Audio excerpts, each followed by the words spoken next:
शेतकरी मित्रांनो नमस्कार. आज आपण परभणी जिल्ह्यातील पूर्णा तालुक्यातील धानोरा काळे या गावामध्ये आलेलो आहे. आपल्या इथे एक शेतकरी ज्यांनी कांदा पिकासाठी एस-टी वैदिकचा पूर्ण वापर केलेला आहे. तर आज त्यांच्या आपण कांद्याच्या प्लॉटमध्ये त्यांचं इथं जवळपास 4-4.5 एकर क्षेत्र आहे. त्याच्यामध्ये त्यांनी कांदा, मागे गहू तिकडं आणि आणखीन ऊस या प्रकारचे पिकं घेतलेले आहेत, हरभरा. तर अशी त्यांची पिकं आहेत. तर या पिकांसाठी त्यांनी एस-टी वैदिकचं जे तंत्रज्ञान आहे तर ते पूर्णपणे वापरलेलं आहे. तर त्यांचा काय अनुभव आहे कांद्याबद्दलचा आज आपण त्यांच्याकडून जाणून घेणार आहोत.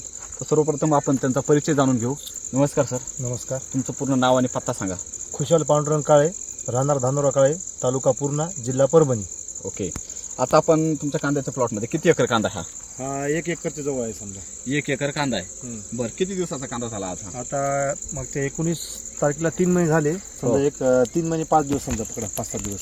बरं, म्हणजे 3 महिने पकडून चला आपण. 3 महिन्याचा कांदा झाला. शिपून दिलेला आहे, बी लावलेलं नाही, रोप लावलेलं नाही. म्हणजे कांद्याचा बेस शिपून दिलं होतं. शिपून देऊन 3 महिने झाले समजा. 3 महिने झाले म्हणजे काय बियाण्याचा नाही कांदा, बियाणं रोप म्हणजे रोपाचा नाही हा, डायरेक्ट बियाणं लावलेलं आहे. बियाणं लावलेलं. बरं, तरी पण हा फक्त 95 दिवसाचा आहे आज. हा बरोबर आहे सर. आपण कांद्याची क्वालिटी जर पाहिली तर वेल्यासारखे याची पात लागलेली बघा झिगझॅग पद्धतीने.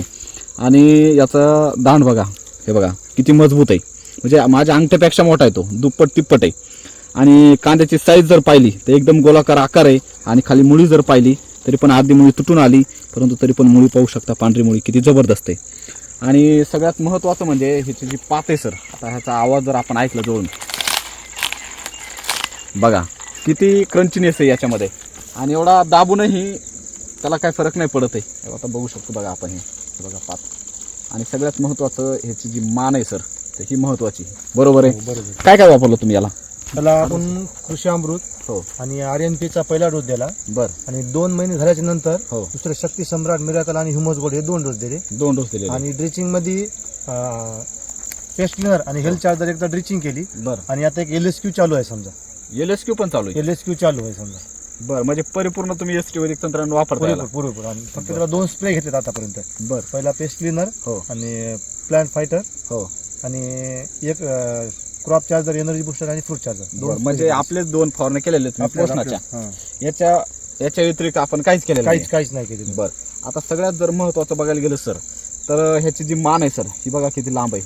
आणि सगळ्यात महत्त्वाचं ही जी मान जेव्हा पूर्ण याचे पात यातला गर जेव्हा पूर्ण याच्यात उतरेल तर हा कांदा किती किलोचा, म्हणजे किलोचा म्हणण्यापेक्षा किती ग्रामचा होईल? 600-700 ग्रामची अपेक्षा आहे समजा. 700 ग्रामचा. म्हणजे विचार करा, एक कांदा जर तुमचा 700 ग्रामचा झाला तर किती क्विंटल निघाल इथं कांदा तुम्हाला? किती बॅग निघाली आहे तरी? आता आपण बॅग जर काढलं तर एकरी 250 क्विंटल पर्यंत निघाय पाहिजे. 250 ते 300. 250 ते 300. हा बरोबर आहे. तर आपले एक शेतकरी निवाशाचे सर, त्यांनी जे आपल्या जवळपास 4 ते 5 वर्षापासून रेग्युलर युजर आहेत, एकरी 400 बॅग काढतात. ते तुमचं पहिलंच वर्ष आहे. पहिलं वर्ष. बरोबर आहे. तरी पण तुम्ही किती कमवताय? त्याच्या अगोदर आपण कांदा कधीच केला कधीच केलं पहिलं नाही. वर्ष. पहिलं वर्ष आहे. हा. तरी पण 300 बॅग.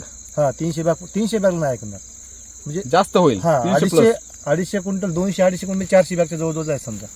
बरं. आता हाच कांदा नाही सर, तुम्ही खाली जर पाहिलं, हे बघा इथे बघा, हा कांदा बघा सर, सेम परिस्थिती सेम. हे बघा, म्हटलं तर हे उपतो आपण बघा, हे बघा, हे काय बघा, हे पांढरी मुळी बघा सर, बघा हे.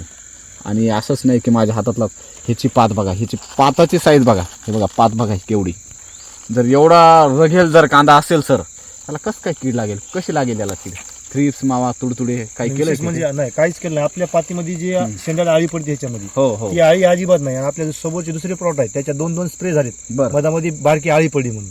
बरं. हा थ्रिप्स नाही, मावा नाही. हे बघा ना, एवढं रग जर या पातीमध्ये असेल तर कसं काय लागेल याला? थ्रिप्स कुठं लागेल? मावा तुडतुडे कसं काय लागेल? नाही लागू शकणार. आतापर्यंत लागलेलं नाही, लागणार नाही, पण लागलं पण नाही. लागलं पण नाही. नाही. बरं. आता एकंदरीत जर बघायचं झालं तर तुम्ही कोणकोणत्या पिकाला वापरलं हिस्ट्रीवरी? मी कांद्याला वापरलं, हो. गव्हाला वापरलं, बरं. ऊसाला वापरलं, बरं. हरभरा वापरलं, कापूस केला, एवढी कापसाला वापरलं होतं? कापसाला पण केलं. एकंदरीत आज जर कांदा पाहिला तर असा कांदा आहे का तुमच्या परिसरात? नाही, कुठंच नाही, कोणाचाच नाही. कोणाचाच आपण बऱ्याच ठिकाणी आता वाट्याने आलो, कांदा हो. पाहिला आपण, कोणाचाच पण तो असा एवढा रग असलेला कांदा मला तरी दिसला नाही. कोणाचाच नाही. बरोबर आहे. हा. तुम्हाला काय वाटते आता एवढा कांदा पिकवला तुम्ही? बरोबर आहे. बरोबर. काय फरक आहे का आजूबाजूच्या कांद्या याच्यामध्ये? काय फरक आहे? नाही, लय आसमान फरक आहे. काय फरक आहे? म्हणजे ते केमिकलमुळं त्याचं ते उदाहरण झाले, ते बरं. वाकडे पाती व्हाल्यात, हा बरोबर आहे. ते खोईत न झाले. ते आमचे बघायला की म्हणायचं तुमचाच का चांगला कांदा आहे, काय आमचा केलं नाही तुम्ही? चांगला. आम्ही कृषी अमृत टाकलं. बर. पुन्हा 4 चार्जर सोडलं. बरं, आणि ते पॅकेट 600 ग्रामचे हा ते बी ते खतासंगत मिसळून टाकले ना. टाकले होते. हा बरं, आणि दाणेदार आपले SSM SSM सगळं टाकलंय. वापरलं. म्हणजे एकंदरीत जर SCT वैदिक पूर्ण तंत्रानं जर वापरलं तर असं सोन्यासारखं पीक कोणी पण आणू शकतं. आणू शकतं. बरोबर आहे. हा. म्हणजे एकंदरीत जे कांदा लागवड शेतकरी, तुम्ही त्यांना काय सांगाल? कांदा लागवड 100% SCT वैदिक चा वापर करा. आपल्याला स्टॉकला पण अडचण येणार नाहीये. हो. जरी मार्केटला भाव कमी असला तरी हो. आपण 4, 5, 6 महिने स्टॉक करू शकतो. बरोबर आहे. आणि जर तुम्ही केमिकल जर केला हो. तर तुम्हाला 2-3 महिन्यामध्ये तुम्हाला कांदा काढावा लागतो. हो. मार्केटला काही जरी भाव असला तरी. बरोबर आहे. हा. तर आता एकंदरीत हा जर कांदा तुम्ही वर्षभर जरी ठेवला स्टॉक करून तर चालेल का? हा नाही सडणार. तुम्ही जर याला केमिकल वापरलंच नाही हा कांदा नाही. साडणार नाही सडणार. नाही साडणार. बरोबर आहे. तर चांगलं आहे. तुमचा अनुभव नक्कीच तुमच्या भागातील आणि शेतकरी विशेष घेतील. म्हणजे दुसरं हा. आपला हा गहू आहे पाठीमागे. बरं. त्या गव्हाचा रिपोर्ट काढून आपल्याला 6,000 रुपये क्विंटल ऑर्डर पडली. 2 जणांची ऑर्डर पडल्या. म्हणजे वैदिकचा गहू आणि त्याच्यात 0 रेशोचं केमिकलचा रिपोर्ट काढून हो 0 केमिकल 6,000 रुपये क्विंटल विकणार. 6,000 रुपये बुक झाला. 2 ऑर्डर पडल्या. इथं खूप मोठी गोष्ट आहे. इंजिनियर साहेबाच्या. बरं दोन्ही पण इंजिनियरच आहेत. बरं, त्यांनी तुमच्याकडे बुक करून ठेवला. बुक करून ठेवला. अरे वा, खूप आनंदाची गोष्ट आहे. खूप खूप अभिनंदन तुमचं. आणि अशा प्रकारेच करा तुम्ही. भाजीपाला जे काय असेल नक्की शेतकऱ्यांना तुमचा अनुभव घ्यायला पाहिजे आणि त्यांनी बी अर्धा एकर 1 एकर जे काय क्षेत्र असेल त्यांचं त्यांनी करून बघायला पाहिजे. चालेल, धन्यवाद सर. धन्यवाद.